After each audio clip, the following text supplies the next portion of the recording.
નમસ્કાર મિત્રો, ખાસ કરીને આજના વિડીયો આપણે માહિતી આપવાની છે કે નૈઋત્યનું ચોમાસું આજે કેટલે પહોંચ્યું છે અને ગુજરાતમાં કઈ તારીખ આસપાસ પહોંચી શકે સંપૂર્ણ વાત કરવાની છે। સૌપ્રથમ હું આપણે જણાવી દઉં, થોડા દિવસ પહેલા આપણે કપાસના સારા બિયારણનો વિડીયો મૂકેલો હતો, એટલે એ વિડીયો પણ આ વિડીયોના અંતમાં સાઈડમાં બતાવવાનો છે, દરેક મિત્રો એ વિડીયો જોઈ લેવાનો। હવે ખાસ કરીને નૈઋત્યના ચોમાસા વિશે વાત કરવા જઈએ તો નૈઋત્યનું ચોમાસું સમય કરતાં થોડુંક 2 દિવસ અત્યારે વહેલું ચાલી રહ્યું છે અને ચોમાસું છે અત્યારે મજબૂત રીતે ખૂબ આગળ વધી રહ્યું છે। ચોમાસું છે જ્યારે ભારત ઉપરથી આગળ ચાલતું હોય ત્યારે પૂર્વ અને પશ્ચિમ પાંખ બે પાંખ હોય છે।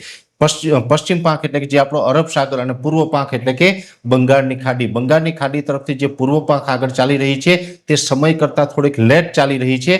અરબ સાગરની જે પશ્ચિમ પાંખ છે એ સમય કરતાં 2 દિવસ વહેલી ચાલી રહી છે। એટલે એટલું ચોક્કસથી અહીંયા આપણે જોવા મળે છે કે બંગાળની ખાડી થોડીક આ વર્ષે વીક છે અને અરબ સાગર અત્યારથી થોડોક સ્ટ્રોંગ જોવા મળી રહ્યો છે અને અરબ સાગરની અંદર થઈને જે ચોમાસું આગળ ચાલી રહ્યું છે, જેમાં ખાસ કરીને જોવા જઈએ તો આપણે જે શનિવારે માહિતી આપી હતી કે જે દક્ષિણ મહારાષ્ટ્રના જે ભાગો છે એ વિસ્તારો પર ચોમાસું પહોંચ્યું હતું, એ ચોમાસાએ છેલ્લા 36 કલાકની અંદર વધુ પ્રગતિ કરી છે અને ચોમાસું છે એ વધુ આગળ વધ્યું છે। એટલે આમ તો દક્ષિણ મહારાષ્ટ્રના મોટા ભાગના વિસ્તારો કવર કરી લીધા છે। સામાન્ય રીતે 10 જૂન આસપાસ ત્યાં તો ચોમાસું છે એ પહોંચવું જોઈએ, એની જગ્યાએ આજે 8 જૂનના રોજ ચોમાસું છે એ દક્ષિણ મહારાષ્ટ્રના મોટા ભાગના વિસ્તારો છે એને કવર કરી ચૂક્યું છે। એટલે સમય કરતાં 2 દિવસ વહેલા આ વિસ્તારોને કવર કર્યા છે અને ચોમાસું હજુ પણ સ્ટ્રોંગ છે। આવનારા 24 કલાક સુધી હજુ પણ ચોમાસું આ જ રીતે મજબૂત જોવા મળે તેવી શક્યતાઓ છે। ખાસ કરીને જોવા જઈએ તો આવનારા 24 કલાક એટલે કે આવતીકાલે 9 તારીખે મોડી રાત સુધીમાં ચોમાસું છે એ થોડુંક નબળું પડશે, ધીમું પડશે અથવા નિષ્ક્રિય થશે। એટલે કે ચોમાસું ભલે અત્યારે સમય કરતાં 2 દિવસ આગળ ચાલી રહ્યું છે પણ મુંબઈ પહોંચે ત્યાં સુધીમાં ચોમાસું છે એક વખત બ્રેક વાગે અને ચોમાસું નિષ્ક્રિય થાય તેવી સંભાવનાઓ છે। જે માહિતી છે અમે અમારા વાર્ષિક કાર્યક્રમમાં એપ્રિલ મહિનામાં પણ કહી ચૂક્યા છે, એ જ મુજબ હવે ગમે ત્યારે ચોમાસાને બ્રેક લાગશે અને મોન્સૂન બ્રેક કન્ડિશન સર્જાશે।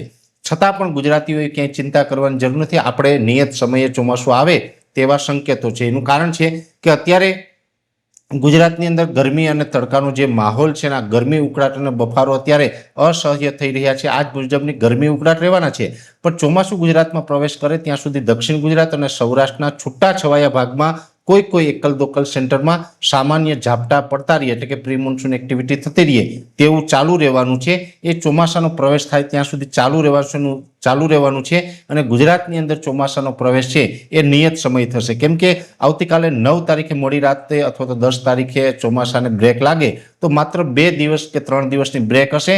12 અથવા તો 13 તારીખથી ફરીથી ચોમાસું સક્રિય થશે અને એ પછી પાછું એ આગળ વધશે એટલે 15 જૂને જે સામાન્ય ચોમાસું છે ગુજરાતમાં પ્રવેશ કરવું જોઈએ। ગુજરાતમાં પ્રવેશ કરે એટલે સૌપ્રથમ તો દક્ષિણ ગુજરાતમાં ખાસ કરીને વલસાડ જિલ્લામાં આવે ત્યાં આવી જાય એટલે ગુજરાતમાં પ્રવેશ કરી ગયું કહેવાય અને ત્યાં લગભગ 15 જૂન આસપાસ આવી જશે। એમાં 24 કે 36 કલાક આગળ અથવા તો 24-36 કલાક પાછળ આમ જનરલી ચાલતું હોય, બની શકે કે આ વર્ષે એના નિયત સમયે એટલે 15 જૂન આસપાસમાં 24 કલાકનું આગળ પાછળ થશે પણ 15 જૂન આસપાસ એટલે કે 14, 15 અથવા 16 આ ત્રણમાંથી કોઈ પણ એક તારીખે ગુજરાતમાં ચોમાસું પ્રવેશ કરીએ તેવી અત્યારે શક્યતા દેખાઈ રહી છે। ચોમાસું આ પ્રકારે આગળ ચાલી રહ્યું છે પણ માત્ર 2 દિવસ માટે, 2 અથવા તો 3 દિવસ માટે ચોમાસું મહારાષ્ટ્રમાં રોકાશે, જેની દરેક મિત્રોએ નોંધ લેવાની છે। ચોમાસું ક્યાં પહોંચ્યું, ગુજરાતમાં ક્યારે પહોંચે તેના ઉપર અમારી સતત નજર છે, સતત એની માહિતી છે આપણા સુધી પહોંચાડતા રહેશું। અત્યારે આ વિડીયોની અંદર એટલું, અંતમાં દરેક મિત્રોને વિનંતી રહેશે, શરૂઆતમાં આપણે જણાવ્યું હતું આ સાઈડમાં વિડીયો દેખાઈને ટચ કરીને જશો